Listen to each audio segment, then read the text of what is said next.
Today in this tutorial I am going to show you how to remove permission, security, deceptive content and dangerous software protection in Mozilla Firefox.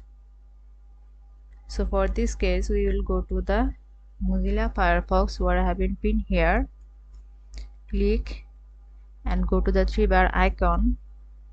Here the settings, and we will go to the privacy and security, and in below side we will go to the security. Here I want to unmark these things. So what have deceptive content and dangerous software protections.